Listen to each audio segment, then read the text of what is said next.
법률 분야에서 법적인 사건을 가지고 의뢰인과 변호사를 연결시켜주고 그 수수료를 받는 것은 불법입니다. 안 될 사건도 되는 것처럼 속여서 이제 수임하게 될 수도 있고, 브로커 입장에서는 수수료만 받고 딱 빠져버리는 거니까 변호사 입장에서는 브로커한테 들었던 사건 내용과 의뢰인한테 들은 내용이 달라져 버리게 되는 거니까 진행이 안 되는 경우도 있고 해서 문제가 많았었습니다. 지금도 브로커들이 있고요. 집단 소송에서는 브로커가 아직도 활개를 칩니다. 저희가 말씀드릴 수 있는 것 중에 크게 문제가 되는 게 두 가지 정도가 됩니다.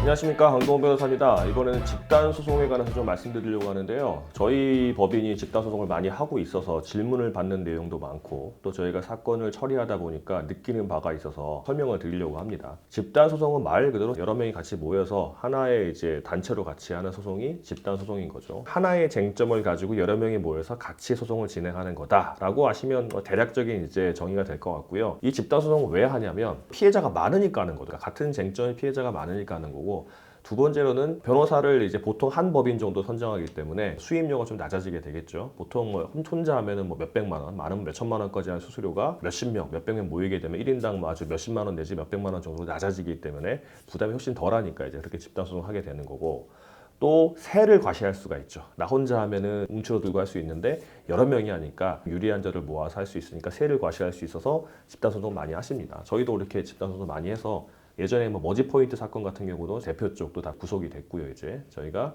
형사재판을 하면서도 배상명령도 받았고 민사소송도 진행하고 있는데, 최근에 저희가 이제 하는 사건들 중에 리스 사건이 있어요. 자동차 리스. 일종의 에이전트가 껴가지고 할부회사 또는 캐피탈회사에 연결시켜주고, 자, 여기 좋은 상품이 있습니다. 보증금 몇천만 원 내시면 수십 개월 동안 내는 리스비나 할부료를 상당 부분, 4, 50% 정도를 대납해주겠다.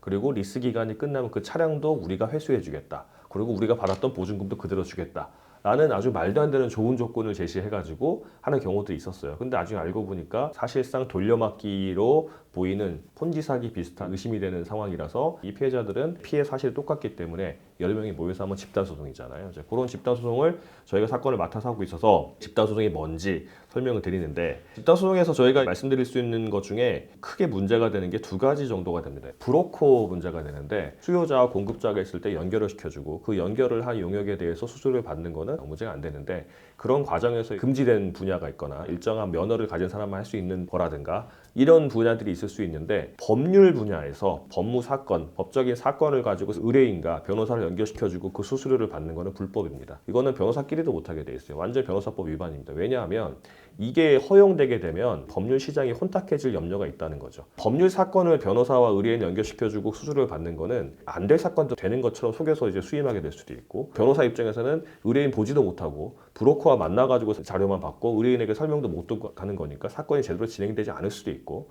또 브로커 입장에서 수수료만 받고 딱 빠져버리는 거니까 변호사 입장에서는 브로커한테 들었던 사건 내용과 의뢰인한테 들은 내용이 달라져 버리게 되는 거니까 진행이 안 되는 경우도 있고 해서 그런 문제가 많았었습니다. 지금도 브로커들이 있고요. 이 법률 분야에서는 브로커가 금지되는데, 집단 소송에서는 브로커가 아직도 활개를 칩니다. 특히 재개발이나 아니면 보상 사건 같은 경우에 어느 한 구역에 땅을 가지고 있는 동네 사람들 다 이제 보상을 받게 됐는데, 이제 이거를 수용 재결, 이의 재결, 보상금 청구 소송 이런 걸 진행을 해야 되는데, 이 변호사 사무실하고 직접 안 하고 아니면 또 변호사 사무실에서 브로커를 보내는 경우도 있어요. 보내가지고 이거 착수금 안 받습니다. 해봐가지고 올라가는 그 금액 몇 프로 해가지고 다 주시면 돼요. 이런 식으로 많이 광고를 해요.